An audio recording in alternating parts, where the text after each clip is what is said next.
The following is an interview with John Kraski. John is author of the upcoming book, The Future of Community. He's an executive and a Web3 creator and has worked for some of the world's top Web3 companies. Before entering Web3, he worked in various executive positions, including KPMG, PwC, JP Morgan, and the Walt Disney Company.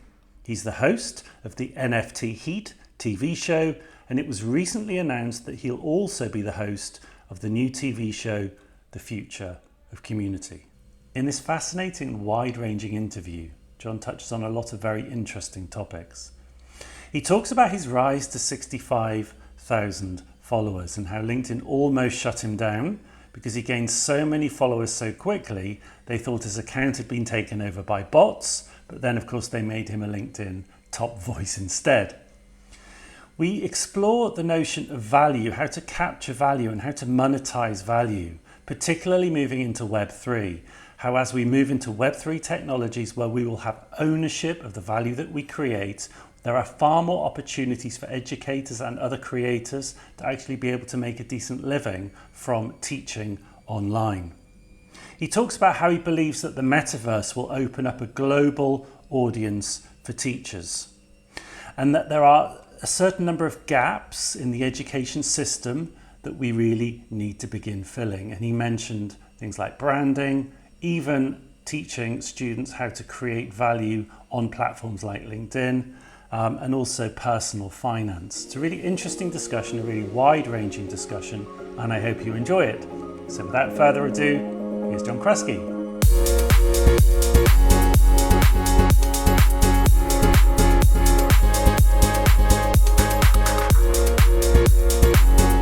So John, thanks, really enormous thank you. I know that you are incredibly busy and you're probably pulled in about 15 different directions at the moment. But I've been following you for probably 2 or 3 months, and I've noticed how much traction you're getting and how much influence you seem to be gaining and just how people just seem to be following you and really enjoying what you're posting. And I just wanted to connect with you because I'm just starting the game. I'm just starting in LinkedIn. I'm pretty new, to be honest. I mean, I've had LinkedIn for many years, but sort of seriously, I've only been doing it for a few months. So I just thought you'd be a fantastic person to talk to because I think there are lots of people in education, but also more broadly, who'd be really interested to hear kind of what you want to say. So I'm really, really appreciative of you coming on the podcast. Yeah, thank you. It's always an amazing opportunity to speak with people like yourself, and I forget sometimes because the only people that I really interact with, obviously, are people in the comments. So I never have a handle on like the impact I'm having with all the people that are following me. So yeah, this is always amazing to be able to speak to somebody like yourself. Honestly, until you reached out over a DM, I mean, I don't think I even knew you existed. So, but you're amazing. And like I had mentioned when you reached out last week, I had a couple people just randomly grab me on the streets of Dubai and they followed me, and I've never interacted with them as well. So that I think that's, to me, the most powerful part of LinkedIn is finally actually connecting in real life with the people that you know that are part of your community. Totally. I mean, we had a chat the other day, and you mentioned that your journey's been maybe a couple of years.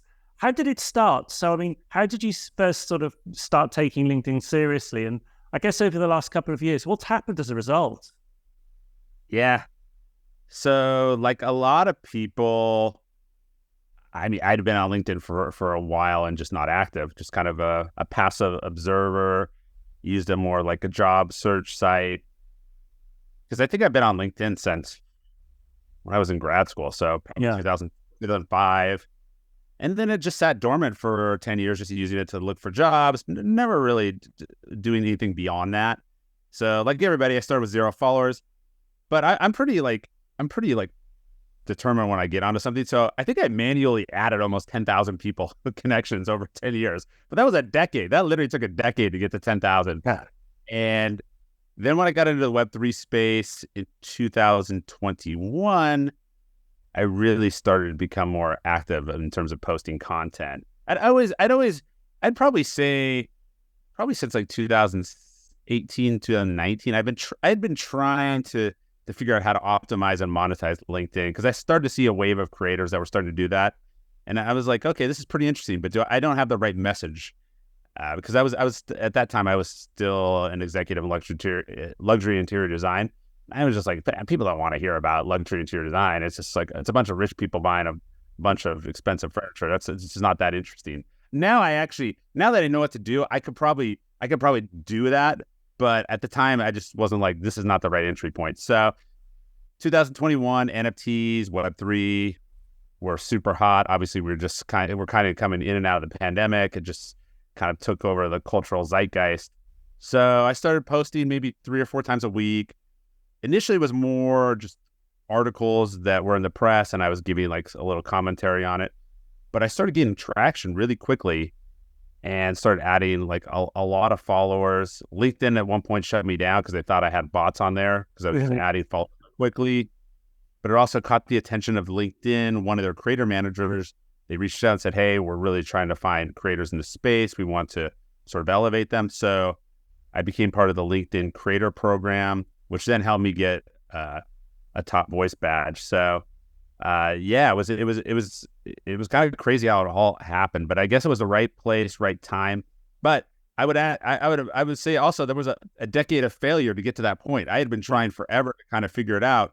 But then it just was like a light bulb moment. I don't remember exactly when, but I was just like walking. I was like, wait, this is like, I've been trying to figure out LinkedIn, how to optimize and monetize it. This is it. Web3 space. I'm going to run with it. There's not a lot of people. That was the other thing too. There wasn't a lot of noise on LinkedIn in terms of creators in the Web3 NFT space. Most of them were on Twitter. So, and Twitter was just never my thing. So I just knew that LinkedIn was kind of my tribe.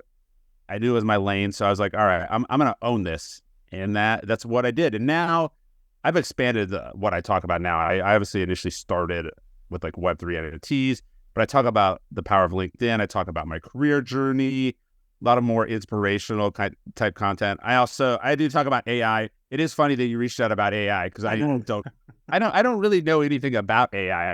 I could tell you, I could tell you all the things I don't like about AI, but I would not consider myself, an expert in AI by any means. There's actually, that is the funniest thing about these AI experts. It's because, and even LinkedIn in general, you don't necessarily need to even be an expert in your field to build a personal brand. It's who can simplify complicated information, who makes a lot of noise, who's consistent. So as much as I like people think, I talk negatively about AI experts, that's not really what I'm trying to say. I'm trying to say that the people that are really experts are probably too busy doing work.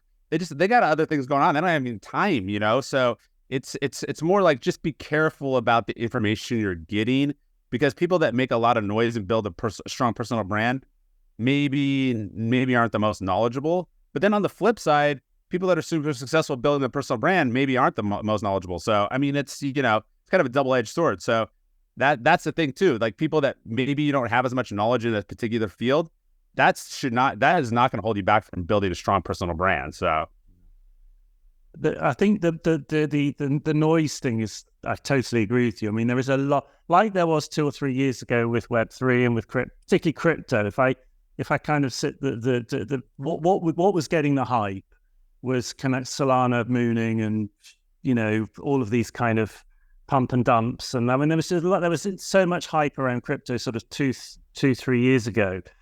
And I guess is from what I'm hearing is that actually what you were able to do was cut through a lot of that noise, and that because of that, you were actually able to get quite a lot of people interested in what you're saying quite quickly, because you cut through the hype and you cut through the noise.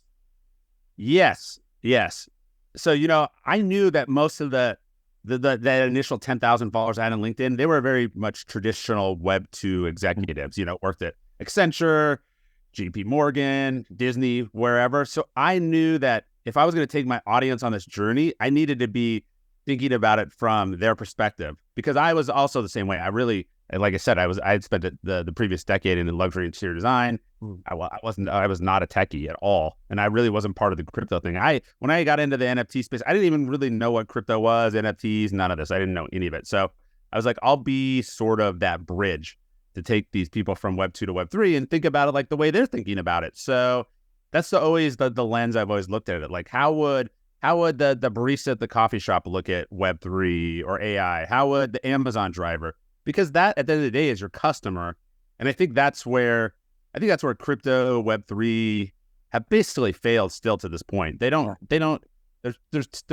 to build stuff for the people that are in the room, whereas they need to be building for the people that are around, outside the room, because that is your customer.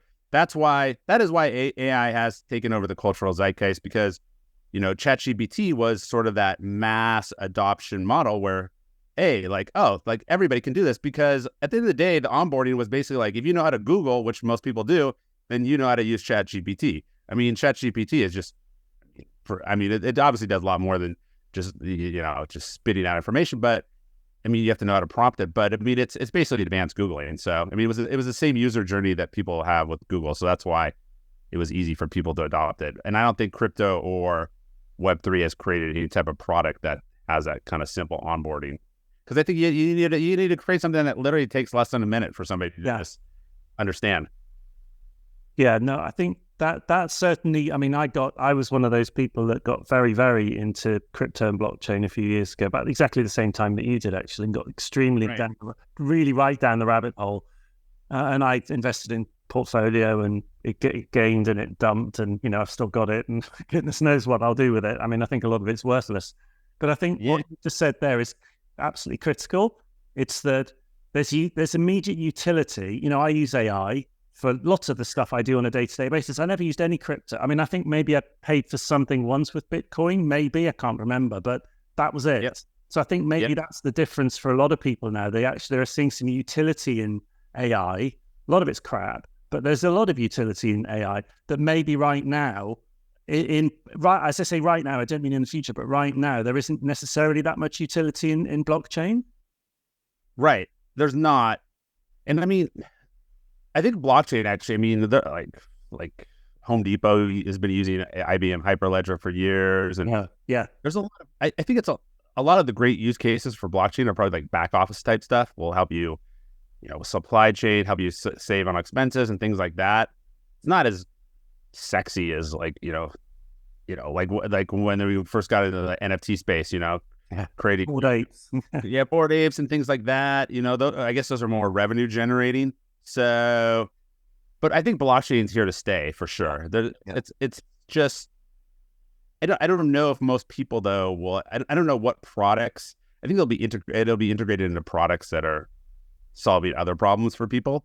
So, but I don't know if people are just gonna be like, oh wow, like this is like a blockchain product. I think the technology though has a lot of validity. I think the issue that I've seen in Web3 is that there's not a lot of like good product people, and we're not really building products to solve problems. I feel like we've just kind of created more problems. We're almost like building things to create more problems, and then creating more products that are here to solve other problems that were already created and didn't even need to be created in the first place. So it's just super interesting thing that's happened. And again, people are like, oh, NFTs are not dead. NFTs were never dead. The technology, I think, will be implemented for a lot of great use cases, like real estate, healthcare, education. But I think what is dead is bad cartoons attached to the blockchain. I think that's basically dead. So anybody that wants to reinvigorate that, good luck. But at the end of the day, companies like DreamWorks, Disney, they're around for a reason, and they understand how to make great IP when it comes to cartoons. So let them do what they do best. So they're the ones that will figure it out. But I don't see most of these other companies ever really creating any valuable IP that's going to be part of the cultural conversation. Totally agree. Did you have a Bored Ape, or do you have one? No. I've always hated. No, I don't even like cartoons, man. So I like cartoon ones when I was like 10, but I never. I just didn't understand it. I think I thought it. I just was like same. I was just like, at first off, I was like, I didn't even think like they were very like attractive or good looking, and I couldn't figure out. I was like, okay, there's this thing called a roadmap, and they're going to promise to do like TV show and a movie and video games. And I mean, I have my MBA in entertainment from USC. I know how expensive it is to do all those things and how hard it is. Yeah. Like it's really hard to create compelling IP, right? Whether it's a TV show or a movie, it's really, really hard. It takes years. It's just, I was just like, wow, this is crazy. This is literally all smoke and mirrors, pump and dump. It's unfortunate, but hey, it's all good. It's a good learning lesson. It's super. I talk about it in my book that's coming out. So I want to come on to that now. Actually, the future of community. So it's out. It's December, that it's out. I guess so. They were telling us it's right after Thanksgiving. That's our Thanksgiving in America. Obviously, it's only an American holiday. Well, I guess they have it in Canada too. But it's late November, early December for sure. And it's an amazing opportunity that came through the personal brand that I built on LinkedIn. So, LinkedIn created some amazing opportunities. It provided me the opportunity to do this book with Wiley, which is one of the world's largest publishers. It helped me create a Web3 community called NFT Thought Leaders, which then was sold to my current company, Land Vault. And it also helped me find the sponsor for my TV show, NFT Heat, which we've done 100 episodes. So shout out to LinkedIn for all these amazing things it's done for me. But so the book, it's I'm doing it with my NFT Heat co-host Justin Shakero, and then Charles Atkins, who I created NFT Thought Leaders with, the company that we sold, the Land Vault. So two of my closest allies in the space, and we really talk about how brands can leverage Web3, AI, emerging technologies to grow their business. So that's sort of the thesis of the book. It's fun. It comes to, I think it's a lot more personable than like other books. There is some technical stuff, but it's also we talk about it a lot from like the humor perspective and more just like how a Web2 person or nobody with any knowledge of the space can learn about the space and how to impact their life. So there's obviously a right way to build community, a wrong way. We talk about how we discuss how all the people that did it the wrong way did it, and then we also talk about really sort of the path forward and how to build it so that you can grow your business, or as a creator you can build your own brand, because I think there's so much unlimited potential with this technology, and you can see that creators are starting to really sort of take control of how people make purchasing decisions. I mean, I just read an article like TikTok is, they're going after Amazon. They're going after Amazon. Amazon's backyard. They're looking to hire 350 people for their online shopping business. And, TikTok's a creator-driven platform. So, and I think these creators are going to want to leverage more of that Web3 technology as they build out their communities, just because, they realize they have the control. So for those who maybe don't really even know what Web3 is, how would you distinguish Web3 from what we currently call Web2? So the internet that we know. How would you distinguish Web3, and what are the main features and the potential, particularly for creators? Because obviously that's the thing that we want to kind of be focusing in on. What do you see as being some of the potential benefits of Web3 over Web2? Yeah. I mean, Web3 is basically decentralized internet powered by the blockchain. So it's creators, they can basically tokenize their content and get, the economic benefit from the assets they're creating. So it's almost a redistribution of the wealth from these big, large corporations like the Metas and the TikToks, the YouTubes, and putting more into the pockets of these smaller creators. So like for instance, there was a video that I posted on LinkedIn about a week ago. It almost got 1 million impressions. It's not even my video though. And it's an amazing video. And I would say that this video probably had 100 million views all over. And this guy that created it has to be completely pissed because I'm getting a bunch of impressions on LinkedIn. Not that I financially benefited, but it's on all these different platforms. And he's not even getting credit, but he's not even getting the financial benefit. So it's like he created this great piece of content that's being enjoyed hundreds of millions of times, and he doesn't make a dime.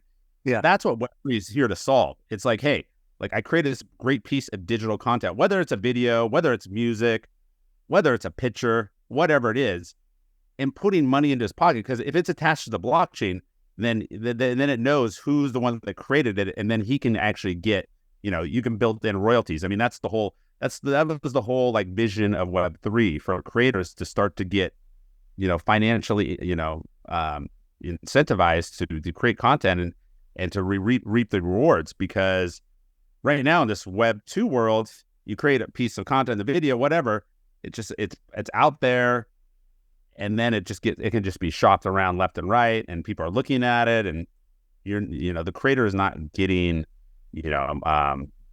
financially rewarded for it. So that's the I guess the vision, the thing that really excites people most about Web3. And then, it's I guess taking it one step further too, it's also, when we throw the metaverse into this discussion, it's kind of like a 3D version of the internet. So that's, how it'll eventually evolve. So optically, we'll be looking at it 3D. So there's a bunch of things that are happening all at the same time. I think AI will help accelerate the build out of a lot of this. I think that's where AI will be super interesting. I think we're still trying to figure out exactly how it all kind of fit together. But yeah, it's a convergence. I mean, the reality, why are people confused? It's because it's confusing, because there's like a bunch of different things happening all at the same time. So you almost have to bifurcate each one, blockchain, I mean, Web3, it's like, it's an amalgamation of all these different things, NFTs, the Metaverse, I guess AI is now being thrown into it. Yeah, there's so many different pieces to the puzzle. But I would say most people would argue blockchain is probably the most realistic use case right now. I mean, that's the one that probably has the most kind of like meat on the bone. Yeah, no, I think you're right. And I actually want to pick up on a couple of things. First of all, the title of the book, absolutely love the title. I mean, and it speaks so much to education, obviously. Right. Because actually, the more I think about where we are in our education system now, the more we don't really think about community. You have siloed lessons and siloed teachers and siloed schools, and everything's very separate.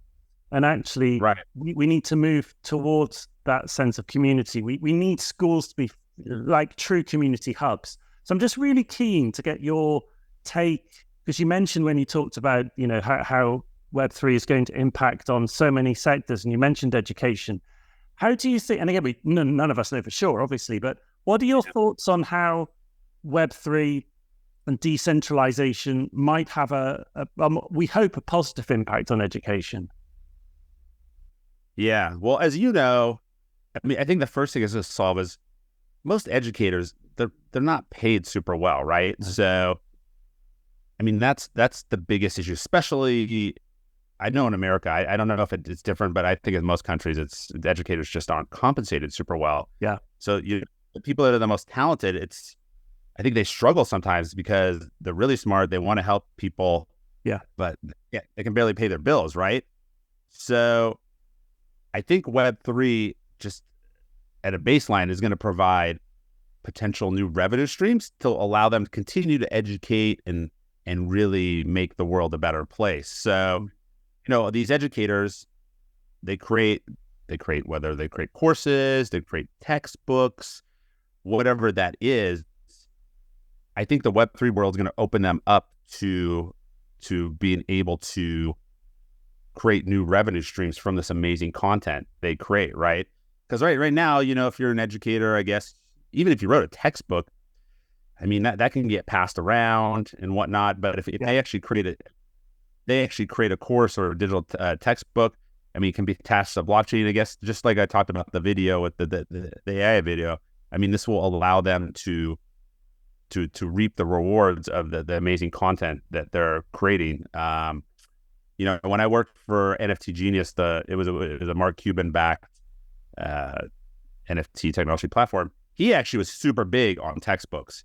He really believed that the NFT use case for textbooks was massive. So I think there's been a few companies that tried it. So I do believe that I think that actually is a real use case, because, and also the secondary market too, right? If you're an educator that creates a book, like, you're probably not going to be that book, as we know, you buy, textbooks, old used textbooks. I mean, there's a massive market there. Yeah. But the creator of that initial copy of the book, they're not going to, they don't, as far as I know, they don't reap in any of the financial benefits of the secondary market. No. So, and that was the whole idea with NFTs, you would get a percentage, you could build in a royalty on the secondary sales. So I think that that's a very compelling use case for these educators to reap into the financial benefits of this amazing material that they've created. So I think that's probably one of the most tangible ones I know. And then, in terms of the metaverse space, I think right now, educators are typically teaching in a closed classroom. So you're teaching whatever, 30, 50, 100 students, and that's basically it. Yeah. But I think with metaverse, you could really open up what you're teaching to a global audience. So, and again, you're not only creating more impact globally, but then you're also opening yourself up to new revenue streams as well, if you're teaching people, on a global level. So, I mean, I think there's those are a couple of the most tangible ones. I mean, education is not obviously my area of expertise when it comes to Web3, but I do believe that I always did believe that education was going to be one of the strongest use cases for the technology. Well, I mean, I couldn't agree with you more. I mean, I'm a classic case in point, and I've written a bunch of revision guides over the years, because I've been a teacher forever, and I self-publish them on Amazon, so I get royalties, but I get a very small percentage of that royalty, and so Amazon is getting, if it's like £5 or $5 for the book, I might get $1. Right.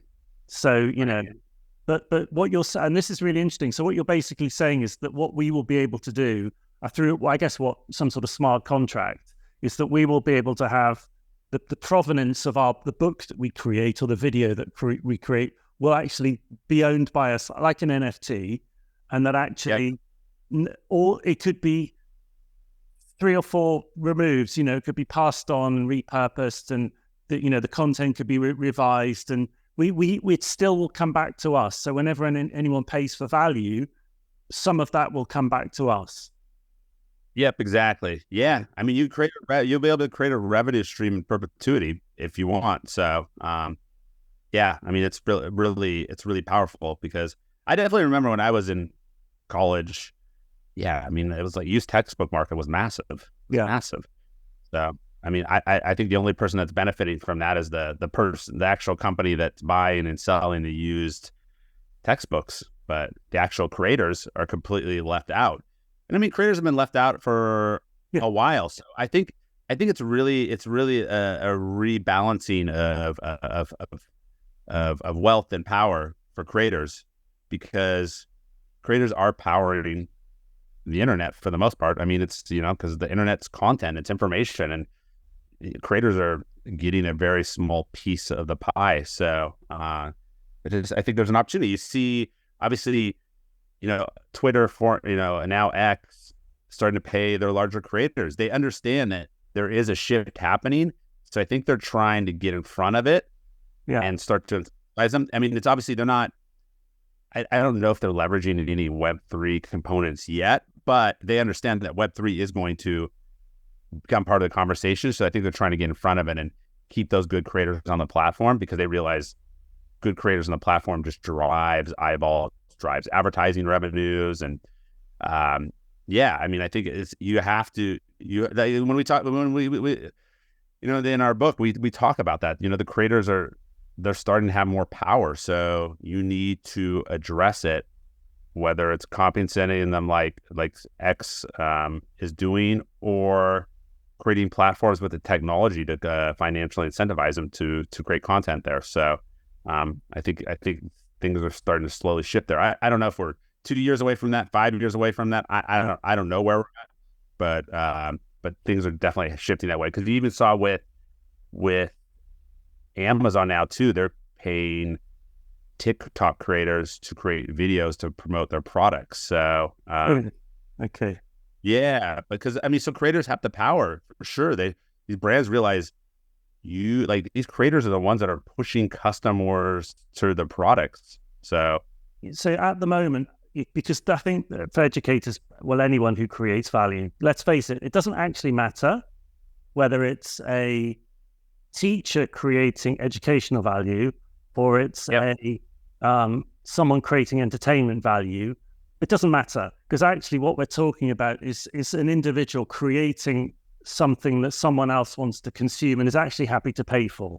That's essentially what we're talking about. So in terms of, so you mentioned you're not sure 2 to 5 years. In terms of the technology and the kind of what's happening in the background, what's your get? Because I think this, for me, is just, this is the magic bullet for teachers. Because actually what a teacher will be able to do is create real value, create a course, a textbook, whatever it is, and then that becomes they own that. No one else can take it away from them because it's stored on the blockchain. Realistically speaking, how far away are we from a platform developing which actually enables that to occur?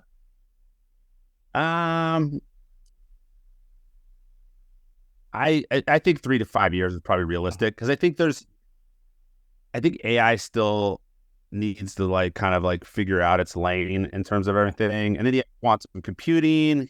I mean, there's all these technologies are converging at the same time.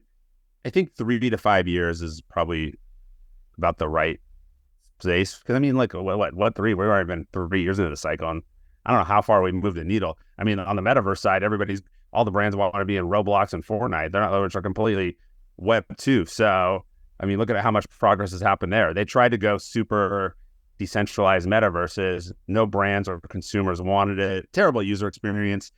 Fidelity to graphics was terrible. It just wasn't there. The technology wasn't there yet. So, I think a lot of this has to do with computing chip power and things I think that actually, it seems like AI and obviously quantum computing. I mean, the microprocessing power needs to catch up, because I think it requires just a lot of power there. So, and I don't know how fast they can produce because I mean that even in the AI space right now, it's there's a shortage on chips. So I think that's kind of holding it back. So, I think 3 to 5 years, it's happening. And obviously, you see an AI. I mean, the companies that are in full control of this are the Microsofts, the Googles, Salesforce, NVIDIA. It's the big tech players. They're in control of it. They're the ones investing mostly in these new startups, because these new startups realize they have the capital and they also have the user base to accelerate their technology. So I think there was a lot of lessons learned from Web3 with VCs and these big companies. They just realized you have to work together. You have to work with Web2 to accelerate this technology, because they have the data, they have the users, they have the money. Web3 tried to do it in a silo and failed miserably. So is there not a danger that, if one of the big players gets hold of this, like Microsoft bought OpenAI? I mean, OpenAI originally was a research organization that planned to have everything completely open. It was planned to be open source, but it now isn't.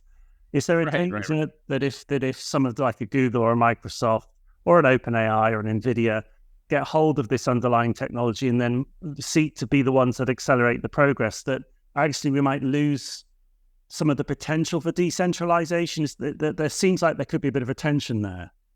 Yeah. I always advocated. I always it's going to be decentralized light. I don't know what it's going to. Hopefully, I think at the end of the day, as a creator, if the splits get better, where you get a little more money in your pocket, then I'm pretty realistic. I think that's the way it's going to work. Yeah, I agree. I don't think this grand vision where creators are going to get most of the money, the corporations are going to get a small percentage of the pie. That's never happening. No. But if you're a creator now and you get, 10%, and all of a sudden maybe you can get 20%, then you won. So, I I don't know what it's going to ultimately shake out to be, but I've always said the companies that are going to win Web3 and probably NAI are the companies that won Web2. It is the way it is. So, there'll probably be a couple new players you never heard of, but at the end of the day, they're going to morph into what these big tech giants look like as well. I don't think it's going to, really, maybe there's like some crazy company that's just all about the creators that pops up, but I don't know. I find that hard to believe. So Yeah. and honestly, even if the reality is, even if that company started to gain traction, one of the big players are going to buy them out, and we're going to be back to square one because that's the way it works, right? Of course it is. Yeah, exactly. No, absolutely right. No, I think we have to be pragmatic. But you're right. At the end of the day, if I'm a teacher and I'm creating content and I'm paid twice the amount that I'd be paid on a Udemy or a Coursera, then do you know what? Great. I'm going to go with that, even though I know that someone's still going to be making quite a lot of profit from my IP. I'm still going to be getting paid more than if I was going to go for a centralized platform. Yeah. When it comes to, so where we are now, and maybe 3 to 5 years we might get a little bit more traction. Do you have any advice? Because obviously you've built your brand pretty rapidly, and you've grown to kind of 65,000 followers really in a very short space of time. Is there any advice that you would give to people actually like me, and there are lots of other people in the community who are really interested and who obviously are listening to you on a daily basis, about what should we be doing now? I'm an educator.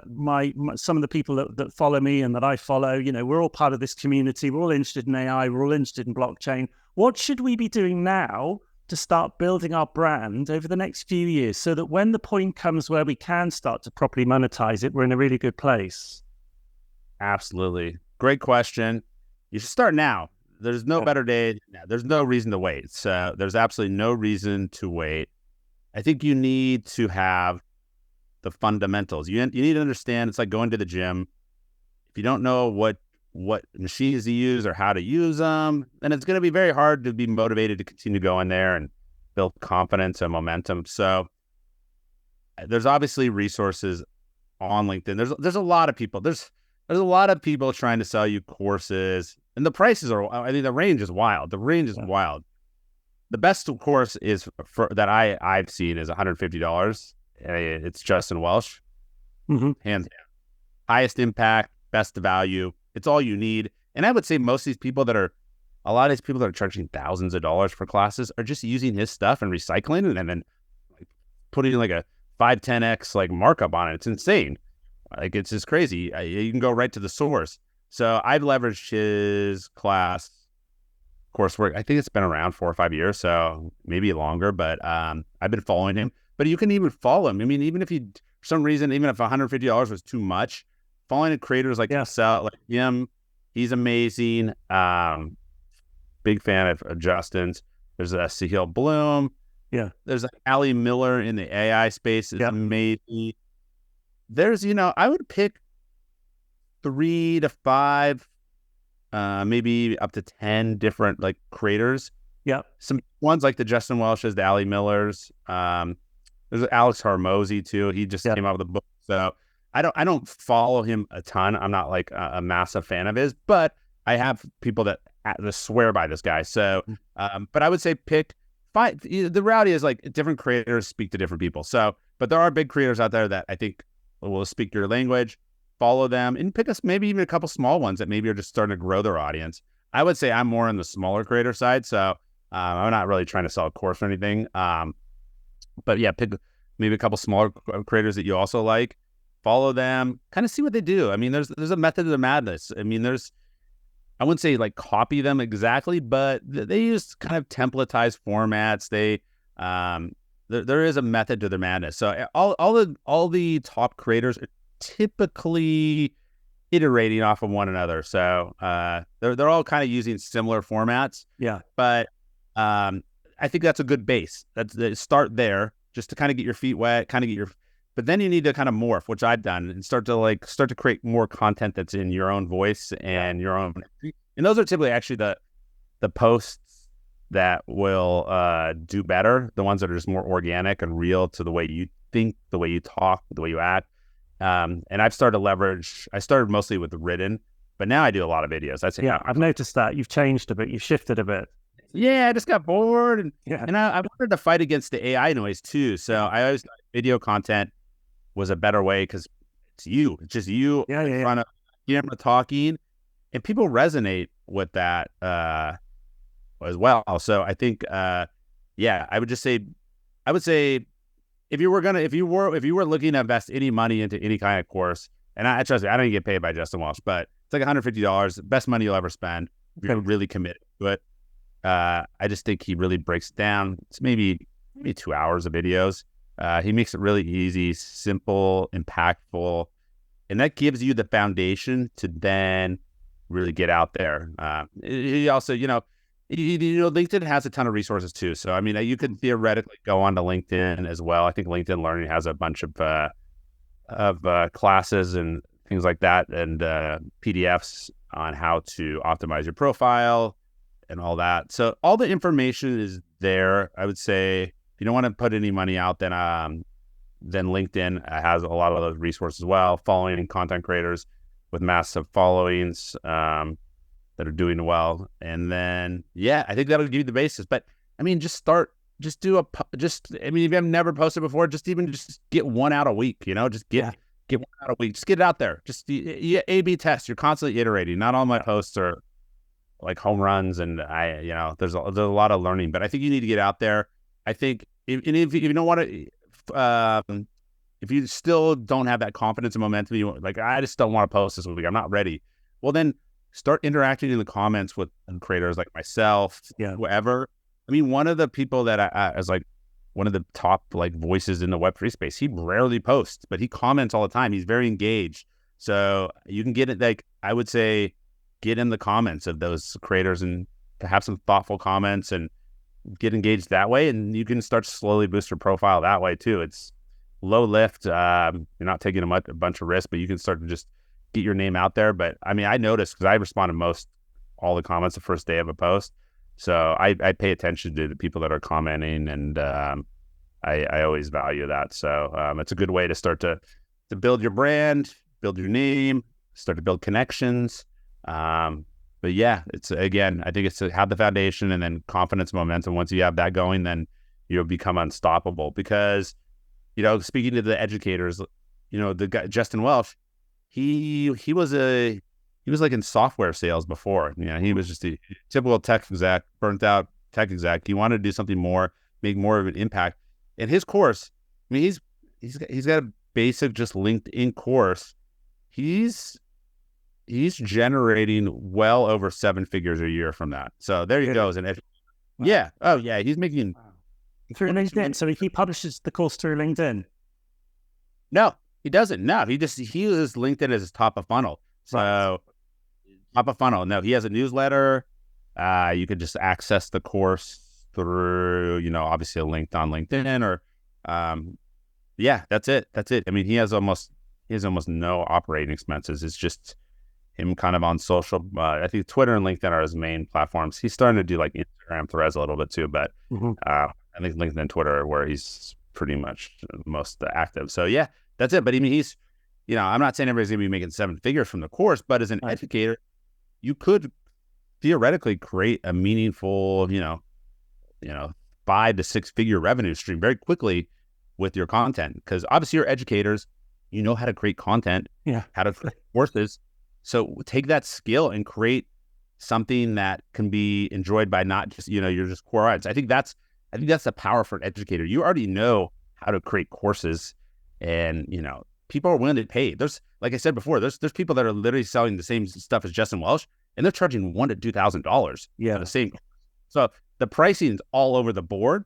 But if you're an educator already teaching something, either you take the courses you're already teaching, whatever that is, and to create the course there that could be sold digitally, or perhaps you take that same framework and put it into the AI bucket or Web3 or whatever it is, or whatever. But there's a big audience there. There's a lot of people out there that are willing. I've even personally probably spent $3,000 to $5,000 on LinkedIn classes and courses over the last 5 years. So, Mhm.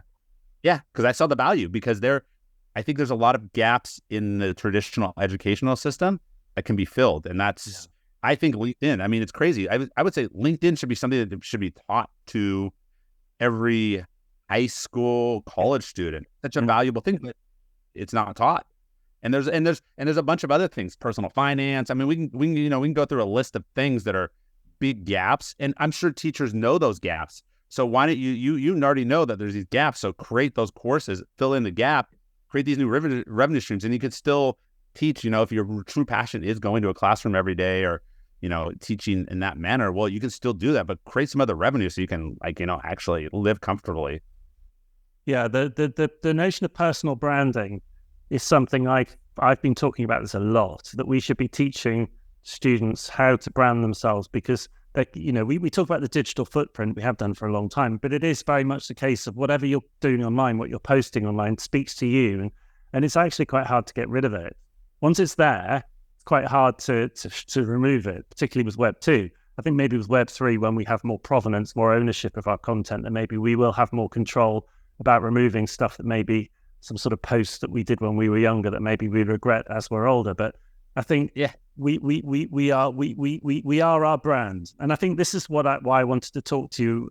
Why I was so keen to talk to you, because I think teachers we're very hesitant about selling ourselves. Teachers are often quite self-deprecating, and we don't like we like being in our classroom, and we like kind of. We like the domain of the classroom, but get us outside of that. We sometimes feel a bit hesitant about promoting ourselves. But I think what I'm hearing from you is that actually that shouldn't be the case. We should be, we've been trained to teach people complicated stuff in a simple way. So we should really be leveraging that. 100%. Yeah. Like I said before, those AI experts that are like the top AI experts are taking this very complicated concept of AI and simplifying it. Yeah. That's why, and they make the most noise, and that's why they're front and center. And again, they're probably not the most knowledgeable about AI, but they were able to take these complicated concepts, make a lot of noise. They're committed to the process of building a personal brand on platforms like LinkedIn. They put in the work, so anybody can do it. So it's actually, you should be excited if you actually are not the most knowledgeable person about something, but you have like an interest in it and want to build a personal brand. You can do it. So, and again, me too. I wasn't even a tech exec, and I was able to now I'm kind of like a thought leader, built a brand around tech, and I'm not even convinced that's my passion or even what I'm best at. But I was in the space. I just owned the opportunity and ran with it. So that's the power of a personal brand. So what's next for you then? Well, you've got the book coming out in a couple of months. What's next on the list? What are you going to be focusing on over the next 6 to 12 months? I want to leverage this I'm a third startup. So, I do believe at some point it's time for me to do my own thing. I'm on my third startup. I've seen kind of a lot of pluses and minuses of working for startups. I just think, startups unfortunately have a very high failure rate. Mm-hmm. So, if I'm going to continue to be in a situation, in a startup where I would fail, I might as well fail on myself. So I think at this point it's different now because I've built such a strong personal brand. I believe, I'm really in a position now where I'm more important to the company I work at. The company is to me. I've never had that before, but that's the value of personal brand. I would say most people think my CEO probably want to murder me after I say this, but most people think I own the company. So because my brand is so strong and I'm just so much out there, and I don't.